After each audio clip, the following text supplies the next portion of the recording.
Hello everybody, welcome back to Skyscraper Games.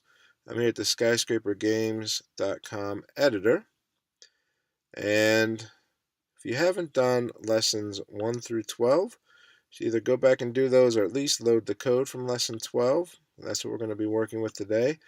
Now, I know at the end of lesson 12 I said the next lesson was going to be about lists, but I realized there was some pretty important stuff I forgot to tell you about functions, and I apologize for that. So we're going to do a second lesson about functions. Um, it's basically one of those things where something that I've been doing for a while and seems pretty clear and easy to me, I realized might not be and shouldn't be as clear or easy for you to figure out. Um, it's kind of like if you would take a 5 or 6-year-old and try to teach them how to tie their shoes. You quickly see that it's a lot harder for somebody who doesn't know what they're doing, has never done it before. So here's what we're going to do today and what I want to talk about. First of all, a couple things about the function we made yesterday, this move, or in the other lesson, whenever you did that lesson.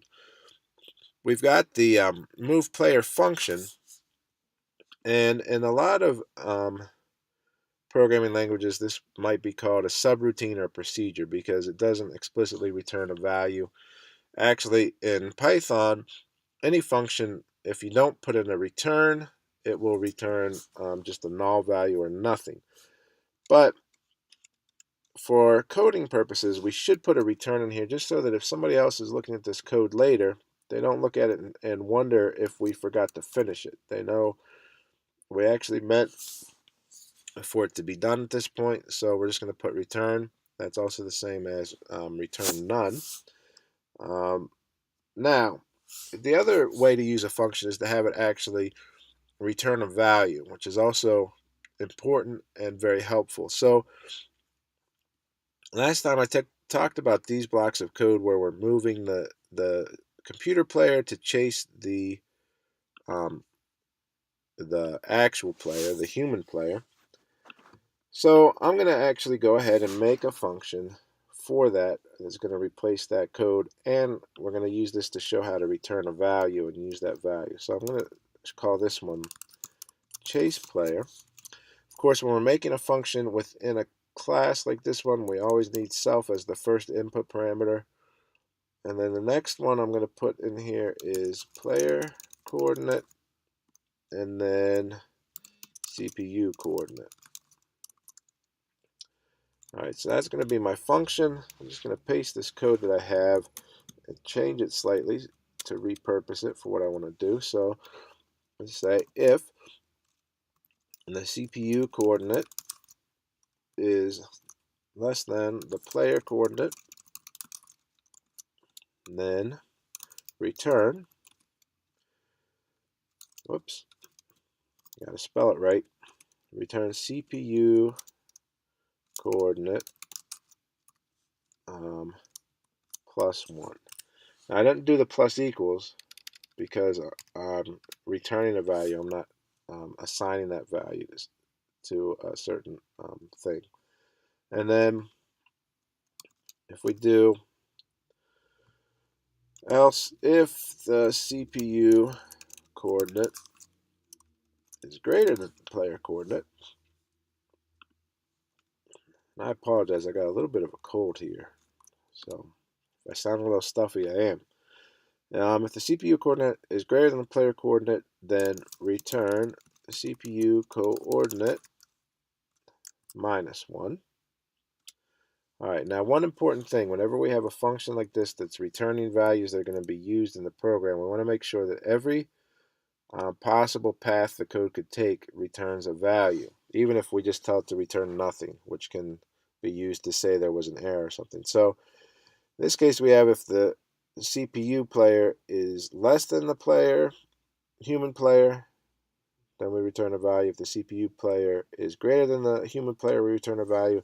There's also the case where it's possible that they're both equal.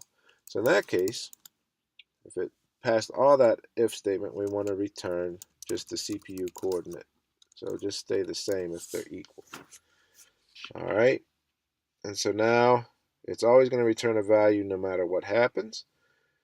And now I can come up here I'm just going to comment this code out to make sure it works before I completely replace it. So here I put self .cpux equals self .chasePlayer. Actually, I want to do self.x self.cpux.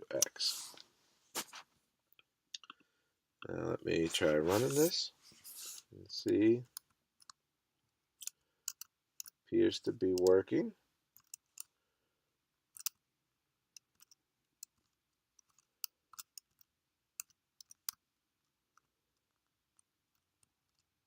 All right, so that seems like it works. So I can actually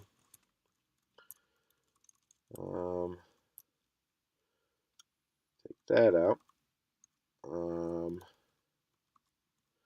And then this one, I'll do same thing, self.cpuy is equals self.chasePlayer, self.y, self.cpuy. Let me, again, just run it to make sure that works. It seems like it is.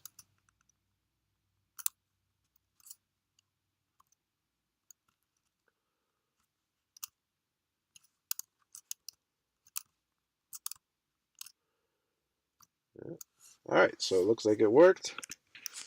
And so a couple things here. First of all, you'll see that we've not added too many lines to our code. And now, where we used to have two places where the code could possibly go wrong, now we just have one function. So if anything was wrong with this code that we find out in the future, I only have to fix it one place. I don't have to fix here and here. So, I think we've shown now a function that doesn't return a value, a function that does return a value, and given a few of the reasons why you would use functions and how they're helpful. So hope that helps. You can start looking through the code. There's other places where we could use some functions, and some places where it would make sense to do it and some places where it wouldn't. In your particular game, you might find even better places to use functions. So happy coding, and next lesson actually will be about lists.